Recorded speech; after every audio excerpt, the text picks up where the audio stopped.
ಇವತ್ತು ಬೆಳಗ್ಗೆ ಚಪಾತಿಗೆ ಟೊಮೆಟೊ ಗೊಜ್ಜು ಹೇಗೆ ಮಾಡೋದು ಅಂತ ಹೇಳ್ಕೊಡ್ತೀನಿ. ಫಸ್ಟ್ ಬಾಣಲೆ ಇಡಿ, ಅದಕ್ಕೆ ಸ್ವಲ್ಪ ಎಣ್ಣೆ ಹಾಕಿ ಸಾಸಿವೆ ಹಾಕ್ಕೊಳ್ಳಿ. ನೆಕ್ಸ್ಟು ಒಂದು ಈರುಳ್ಳಿ, ಒಂದು ಮೆಣಸಿನ್ಕಾಯಿ ಹಾಕ್ಕೊಳ್ಳಿ. ಒಂದು ಈರುಳ್ಳಿ, ಒಂದು ಮೆಣಸಿನ್ಕಾಯಿ ಹಾಕ್ಕೊಂಡು ಚೆನ್ನಾಗಿ ಫ್ರೈ ಮಾಡ್ಕೊಳ್ಳಿ.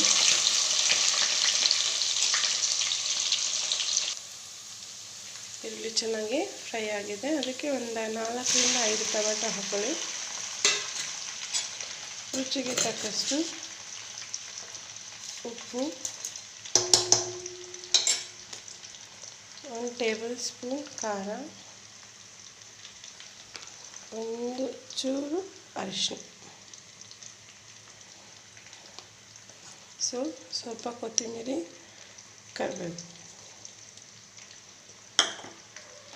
ಹಾಕಿ ಚೆನ್ನಾಗಿ ಫ್ರೈ ಮಾಡ್ಕೊಳ್ಳಿ.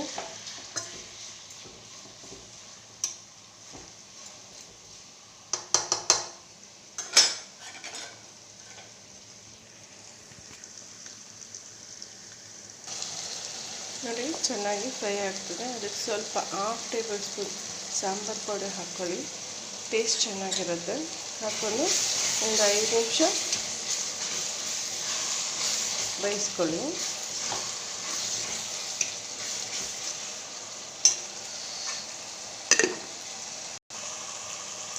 ಟೊಮೆಟೊ ಗೊಜ್ಜು ರೆಡಿಯಾಗಿದೆ. ಅನ್ನಕ್ಕೆ, ಚಪಾತಿಗೆ, ದೋಸೆಗೆ ಎಲ್ಲ ಸೂಪರಾಗಿರುತ್ತೆ. Please subscribe. Thank you, friends.